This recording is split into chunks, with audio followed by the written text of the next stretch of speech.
Hey everyone, welcome back. In this video, I will be walking you through a recent wedding session that I photographed at a park in Hamilton, Ontario called the Royal Botanical Gardens. I will be showing you my Lightroom files as well as the gallery that I ended up delivering to the couple after their wedding day. This gallery and photos are from a behind the scenes session that I posted a week ago. If you would like to see the behind the scenes of me actually shooting these photos, please go ahead and watch the video from last week. So let's get started with this gallery walkthrough.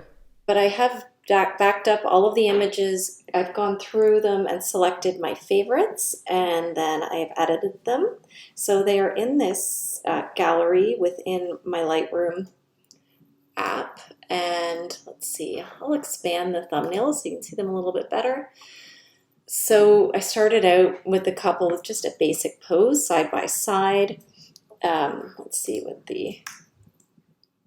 okay, I used my 85 millimeter lens at that point, which is one of my favorite lenses for portraits.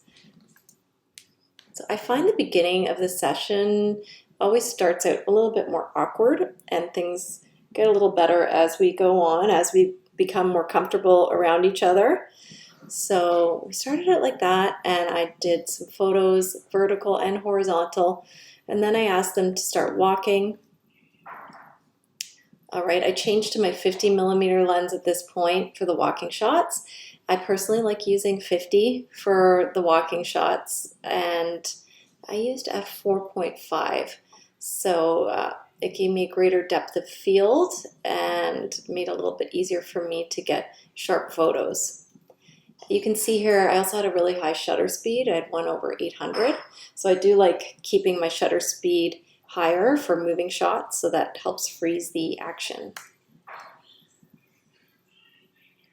All right, and then we proceeded to these photos. This one was cute. I'm still using my 50 millimeter at this point. All right, and then I did take a few photos of the details. The couple asked me to take a few photos of the bouquet and the rings.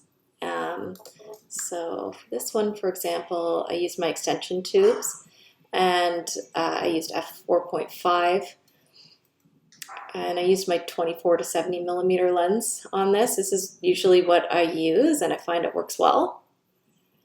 And then let's see what I used for the shoes. Okay, I used my 85 for the shoes. I do like using the 85 for shoe shots. I find it gives that kind of like creamy, nice look to the photos. And then let's take a look for these sitting shots. I was using my 50 millimeter again.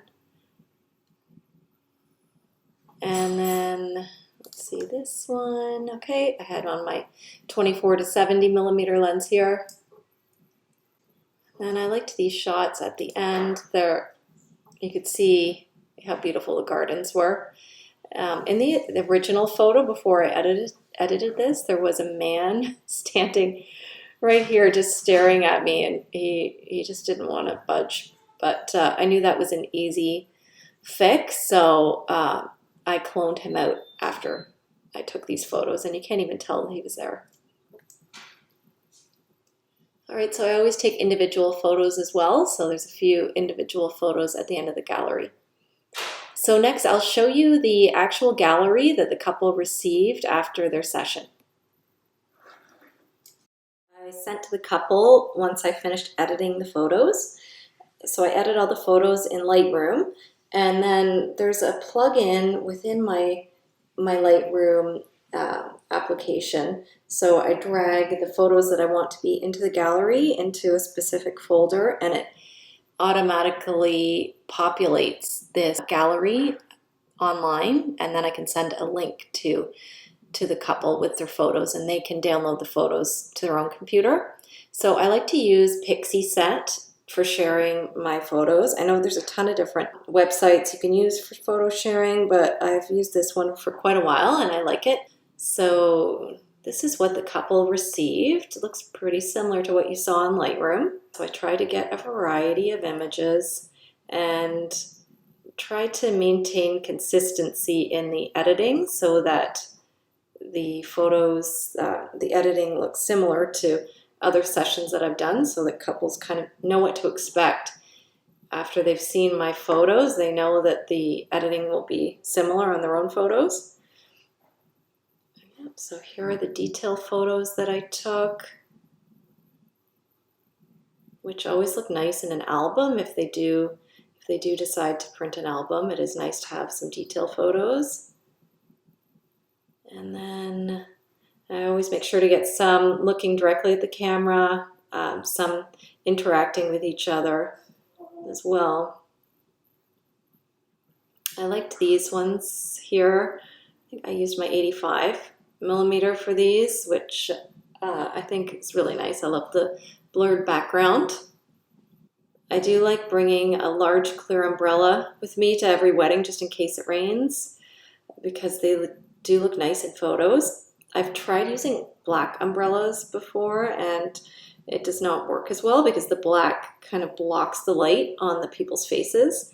So I do recommend having at least one big clear umbrella. Yeah, so it's nice to get some sitting photos as well as standing photos. We did get quite a bit of variety. And that's a wrap on the wedding photography gallery walkthrough. I hope you enjoyed this journey of the beautiful moments on this couple's wedding day. Before we close, I'd like to leave you with a quick tip in terms of timing for your wedding day portraits. This wedding was unique because the couple actually got married a few weeks before this portrait session. In this session, it lasted approximately 2 hours. So we had 1 hour for bride and groom portraits, a half hour for family photos, and a half hour for wedding party photos. In general, on a real wedding day, I recommend allocating no less than 1.5 hours for those 3 components. So a minimum of half an hour for bridal party portraits, half an hour for immediate family photos, and half an hour for wedding party photos. In general, it's always better to allocate more time for these parts of the wedding day, which makes sense because things can often run late. You can run into unexpected issues, and having that extra buffer of time will make your wedding day less stressful. If you found this helpful or inspiring, please give this video a thumbs up and don't forget to subscribe for more content. Thank you for joining me on this gallery walkthrough, and I look forward to seeing you in the next video. Bye.